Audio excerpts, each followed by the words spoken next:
बात ये है कि आप हमारे देश को बांट रहे हैं, मुद्दों को भटका रहे हैं। ये प्रोटेस्ट खान या अब्दुल्ला या शर्मा पंडित के लिए नहीं है, ये प्रोटेस्ट है शिक्षा के लिए, ये प्रोटेस्ट है हमारी आने वाले फ्यूचर के लिए।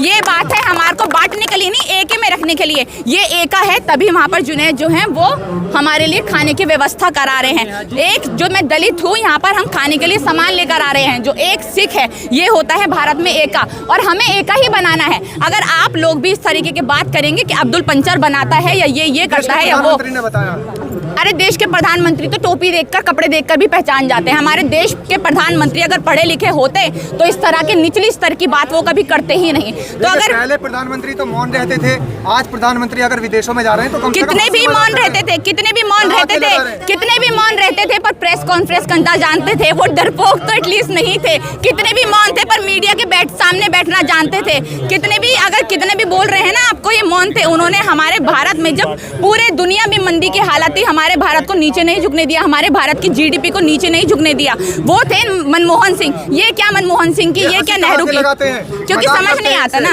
समझ नहीं आता ना। जब आपको समझ नहीं आता, जब आप एक आप अनपढ़ होते हैं, जब टेलीप्रॉम्प्टर का यूज करते हैं, जब अपने हाथ में पर्ची लेकर बैठते हैं, पीछे अपने ट्रांसलेटर बैठाते हैं, तो आप हंसने के अलावा कुछ कर भी नहीं सकते। उनकी भी मजबूरी समझिए। देखिए, पढ़ाई की बात हमेशा वही इंसान करेगा जो पढ़ा लिखा होगा। एक अनपढ़ क्या जाने पढ़ाई की ताकत। मैं वही तो बात है कि ये रीशफल कर रहे हैं। घमंड देखिए इनका कि अभी भी पार्लियामेंट रीशफल हो रहा है, पर ये इंसान इस्तीफा नहीं देगा। चलो इस्तीफा नहीं दे रहा, इन्होंने जो हमारे भारत के बच्चों की जान ली, उसके लिए क्या करेंगे? बीजेपी से रस्टिकेट होंगे? बीजेपी अपनी पार्टी से इनको निकाल कर फेंकेगी? कभी नहीं फेंकेगी। ये तो वो पार्टी है जो रेपिस्टों को अपने पार्टी में कैबिनेट में बैठाती है। ये वो पार्टी है जो मर्डरर्स को माला पहनाकर उनका स्वागत करती है। आप इस पार्टी से क्या ही हम इस पार्टी से एक्सपेक्ट करें कि हाँ, ये पार्टी तो हमारे लिए सब कुछ करेगी। भारत के प्यार को, भारत की मोहब्बत को छीना है, लोगों में नफरत फैलाई है। हम इस प्रोटेस्ट में इसलिए आए हैं कि हम जितना हो सके एके में रहकर, हिंदू मुस्लिम सिख ईसाई होकर मिलकर यहाँ पर अपनी जात को, अपने धर्म को भूलकर प्रोटेस्ट कर सके, और जो नीट के बच्चों ने सुसाइड करी है उसका इंसाफ मिल सके। समय कृषि मंत्री का तो इस्तीफा नहीं हुआ था। नहीं, मैं तो बोल ही रही हूँ ना, उन्होंने तो बोला ही हमारे चलन नहीं है। भाई आप मरते हो। एक मूवी आई थी नायक, उसमें बोला गया था ना, लोग मरते हैं तो मरने दो, कुचलते हैं तो कुचलने दो। वही तो है हमारे बीजेपी के नेता। बेटियां भी यहाँ पर प्रोटेस्ट करके वही तो लोग हैं। हाँ, देखिए, पहलवानों को जब यहाँ पर जो हमारे देश के लिए लड़ रही, किस तरीके से घसीट कर यहाँ से निकाला गया। हमारे भारत में जो भारत का नाम, रेल मंत्री का इस्तीफा नहीं होगा। अरे वो तो उनका ऑफिस ही है बाहर। ये देखिए कितने चौड़ में उनके फोटोज लगते हैं। एक रेपिस्ट के जिसने मोलेस्टेशन का केस जिसके ऊपर लगा है, जिसने मोलेस्ट किया है हमारी ही लड़कियों को, उनका फोटो चौड़ में लग रहा है। अब आप ये सोचिए, जो इतनी बड़ी हस्तियां जो हमारे देश की हैं, जो हमारे भारत के लिए लड़ रही हैं, हमारे भारत का नाम रोशन कर रही है, इनके साथ जब ऐसा हो रहा है तो भारत की बेटियों के साथ क्या हालत होगी?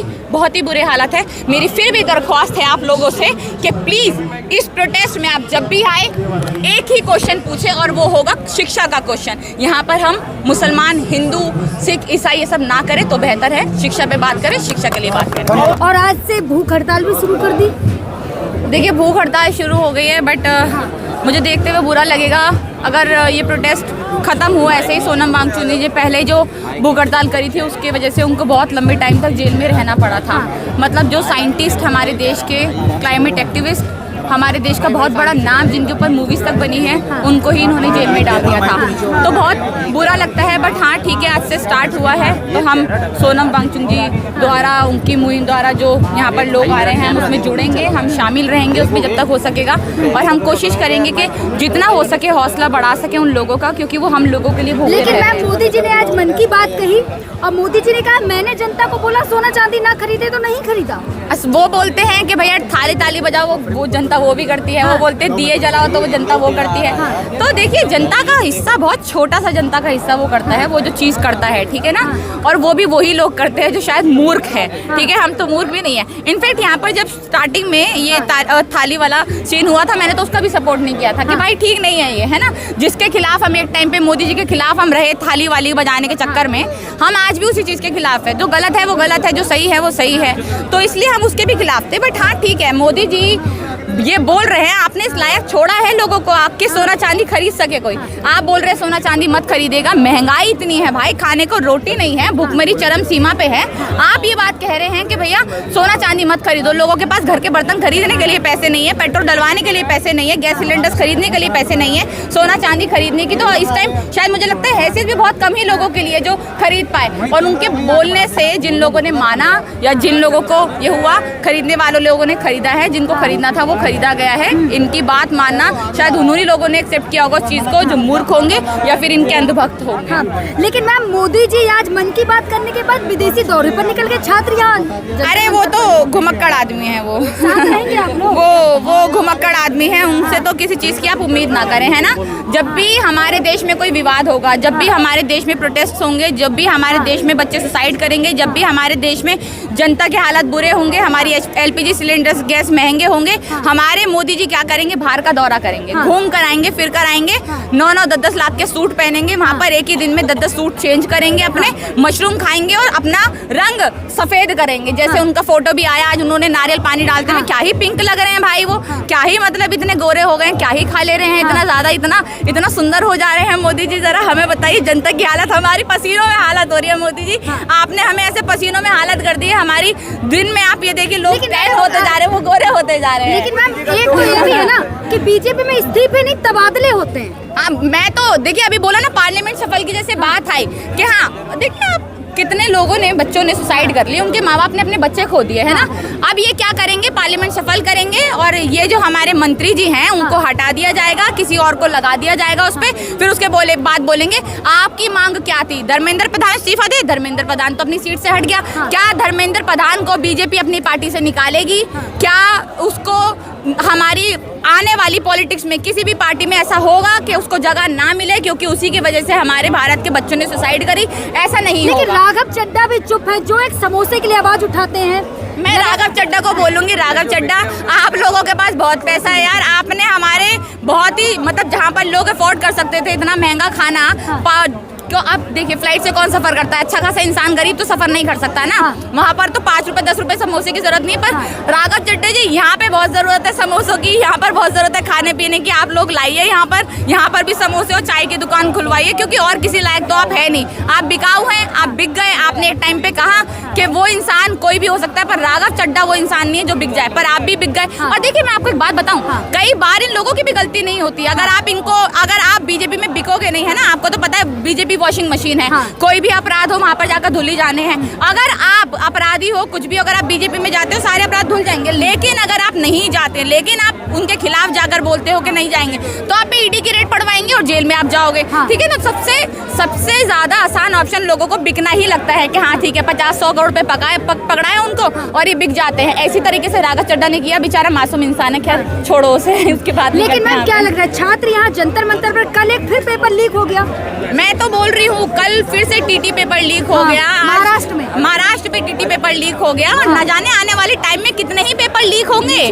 2014 के बाद आज तक हमने देखा क्या है। फिर उसके बाद ये कहते हैं 2014 के बाद लोग पहले 2014 के बाद पहले 2014 से पहले ऐसा नहीं हुआ कि भैया पेपर लीक होते थे तो नेता इस्तीफा देते थे। उस टाइम ऐसा नहीं था कि उस टाइम इस्तीफे का चलन नहीं था। उस टाइम अगर होते थे पेपर लीक तो इस्तीफे दिए जाते थे। आप भी इस्तीफा दे दो ना, हम तो यही मांग कर रहे हैं। हम तो नहीं बोल रहे कि यहाँ पर लाकर धर्मेंद्र प्रधान को फांसी से लटका दो, हम तो नहीं बोल रहे। महंगाई तो नेहरू जिम्मेदार, कुछ हो जाए तो नेहरू जिम्मेदार, हर चीज का जिम्मेदार नेहरू ही है। मोदी जी बैठकर खा रहे हैं यहाँ पे घास और कुछ नहीं कर रहे हैं ना। मतलब यहाँ पर बच्चों के साथ रेप हो रहा है तो नेहरू जिम्मेदार है। सिलेंडर सभी महंगे हो रहे हैं तो नेहरू जिम्मेदार है। यहाँ पर हमारे पेट्रोल महंगा हो रहा है तो नेहरू जिम्मेदार है। हर चीज के लिए जब हमें नेहरू जिम्मेदार ही लगाना है तो आप इस गवर्नमेंट में बैठे क्यों भाई? इस्तीफा दो, जाओ यहाँ पर। हम तो करने से इस्तीफा होगा? देखिए कोशिश की जा सकती है ना। अगर आप अपने घरों में बैठकर ये बोलेंगे कि भैया हमारे साथ तो बहुत गलत हो रहा है, क्या करें? अगर जब कैंसर होता है किसी को या कोई बीमारी होती है, खांसी जुकाम होता है, छोटी से छोटी बीमारी, आप क्या करते हो? हॉस्पिटल जाते हो। घर में बैठने से तो इलाज नहीं होता ना, तो आपको उसके लिए हॉस्पिटल जाना पड़ेगा, अपने घर से बाहर निकलना पड़ेगा। उसी तरीके से हमारी एक ही कोशिश है, ठीक है ना। आप कोशिश करते हो, जब लास्ट स्टेज पे भी इंसान को पता होता है कि 4th स्टेज का कैंसर है और ये जा ही नहीं सकता, वही कैंसर ये है, तब भी इंसान अपनी पूरी कोशिश करता है कि हम उस इंसान को बचा सके। वही कोशिश हमारी चल रही है। पास में है जी, धर्मेंद्र प्रधान जी का घर भी यहाँ से पास में है। एजुकेशन मंत्रालय भी पास में, फिर सरकार काहे नहीं सुन रही? सरकार नहीं सुन रही क्योंकि सरकार बहरी है ना। सरकार निर्दयी सरकार है, अनपढ़ सरकार है। और जिस सरकार में खुद प्रधानमंत्री, खुद के मंत्री, जितने भी शिक्षा मंत्री बैठे हैं, स्मृति ईरानी को जब बैठाया गया, खुद के ही मंत्री जब अनपढ़ होंगे तो हम दूसरों की बात कैसे ही करेंगे यार, कि हाँ ये हमारे शिक्षा की बात करेगा क्योंकि ये शिक्षित है ना, ये शिक्षा की मांग करेगा। तो जब खुद ही वो अनपढ़ है तो शिक्षा की बात करेंगे ही नहीं। पढ़े लिखे हैं भाई। कैसे पढ़े लिखे हैं? अमित शाह जी ने डिग्री दिखाई थी इंटर पॉलिटिकल साइंस से। कहाँ डिग्री?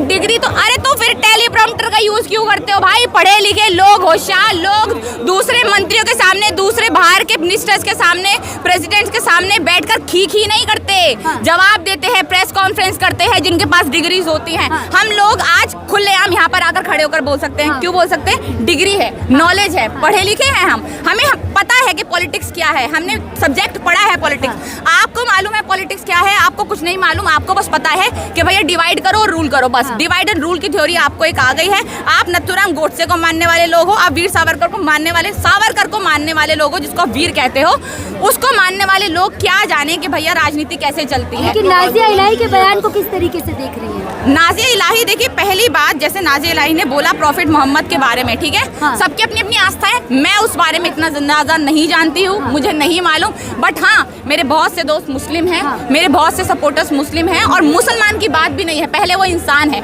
अगर आप इंसानियत के खिलाफ है तभी आप धर्म के खिलाफ। रिद्धिमा शर्मा तो आपके लिए भी कह रही है कि आप पता नहीं किस के हैं, वो तो आपके वीडियो पे भी लगातार आपकी वीडियो पे मीम्स बना के कह रही है। सही बात है ना, अच्छी बात है। देखिए उनके दिल में जब जलन होती है ना, तभी वो कहते हैं। हम तो नहीं बनाते रिद्धिमा शर्मा के खिलाफ, रिद्धिमा शर्मा तुम तो ये हो, तुम तो वो हो। वो बेचारी अपना काम कर रही है ना, और एक टाइम पे वो ओमान रहकर आई है, मुसलमानों का खाकर आई है, और यहाँ पर आकर इतना बक रही है ना। एक टाइम पे उसने बहुत लंबे टाइम तक वहाँ पर इंटीरियर डिजाइनिंग जिसको ये कहती है, वहाँ पर करके उनका बहुत ज्यादा खाया है उसने। तो वो लड़की यहाँ पर आकर मुसलमानों के खिलाफ बोलेगी, और हमारी बीजेपी की टीम उनको बुलाकर सम्मानित भी करेगी। आप इसे सोचिए कि ऐसे लोगों को बुलाकर टीम सम्मानित कर रही है, फिर आप बोल रहे हैं कि हम तो टुकड़े टुकड़े गैंग हम हैं। अरे आप हो टुकड़े टुकड़े गैंग, आप टुकड़े टुकड़े करने वाले लोगों को टिकट देते हो, आप टुकड़े टुकड़े करने वाले गैंगों को।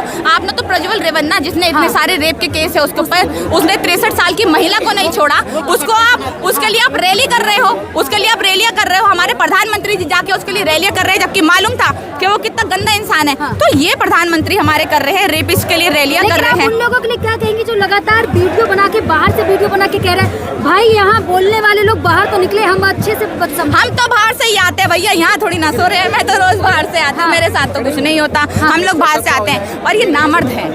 ये जो यहाँ पर मर्दानगी झाड़ते हैं आके, ये लोग नामर्द हैं। ये लोग मर्द ही नहीं है। यहाँ पर छोटी छोटी सी बच्चियां हैं, उनके माँ बाप को यहाँ पर आकर मारते हैं, उनका सर फाड़ देते हैं, यही हरकत करते हैं। और अगर एक मर्द होगा ना, देखिए वो सामने से बोलना जानेगा, सामने से बात करना जानेगा, हाथ उठाना नहीं जानेगा। इनकी जो ये छोटी सी टीम बना रखी है इन्होंने, जो हर जगह लड़ने मरने पहुंच जाती है, बहुत ही छोटी सी टीम है, इसकी हम बात ना करें। बहुत गंदे कीचड़ लोग हैं, बहुत ही गंदे लोग हैं, नाली में रहने वाले लोग हैं। जंतर मंतर बैठा के गंदगी फैला रहे हैं बस, और क्या कर रहे हैं? अरे गंदगी फैला रहे हैं। रात को आप देखिए यहाँ पर किस तरीके से सफाई होती है। रात को एक बोतल भी आपको नीचे नहीं मिलेगी, जिससे होता है जो आम लोग हैं, जो पढ़े लिखे लोग, मास्टर्स PhD करे हुए लोग यहाँ पर कूड़ा उठा रहे होते हैं रात को। हम वो लोग हैं, हम कीचड़ में रहने वाले लोग नहीं हैं, और इनकी तरह कीचड़ बकने वाले भी लोग नहीं हैं। कुछ मीडिया वाले भी हैं जो यहाँ पे आके कचरे का जो वीडियो बनाते हैं और कहते हैं भाई ये आज के जेन जी हैं।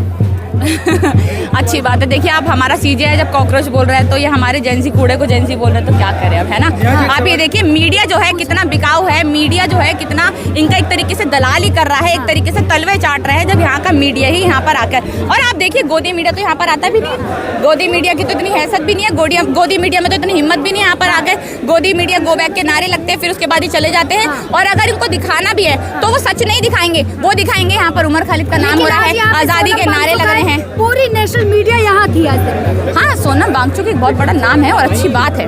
अगर मीडिया उस चीज़ को कवर कर रही है तो बहुत अच्छी बात है। मीडिया के पास अभी भी टाइम है भाई, अभी भी सुधर जाओ, अभी भी कुछ नहीं बिगड़ा है, बहुत कुछ चीज़ें चेंज हो सकती है। हो सकता है आपने बहुत बिकाऊ बन गए, बहुत दलाली कर ली, अब रुक जाओ। नेहा जी, आपको क्या लगता है कि अगर धर्मेंद्र प्रधान जी इस्तीफा देते उसके बाद क्या कॉकरोचेस यहाँ से हट जाएंगे या सिस्टम को और सुधारने के लिए इनकी जो देखिए ये प्रोटेस्ट जारी, मैंने पहले भी बोला है, मैं अब भी बोल रही हूँ, मैं इस प्रोटेस्ट में शामिल हूँ, बट आगे आने वाले टाइम में सीजेपी क्या करेगी लेकिन नेहा जी है ना। आप देखिए जंतर मंतर पे मोदी जी मेलोनी जी को मेलोडी खिला के आए, देखिए जंतर मंतर पे मेलोडी। अरे वो उनका यार, वो उनका पर्सनल वो मैटर है यार, अब वो मेलोडी खिलाए, चिकन खिलाए, कुछ दावत दे, उनको हमारा क्या लेना देना उससे।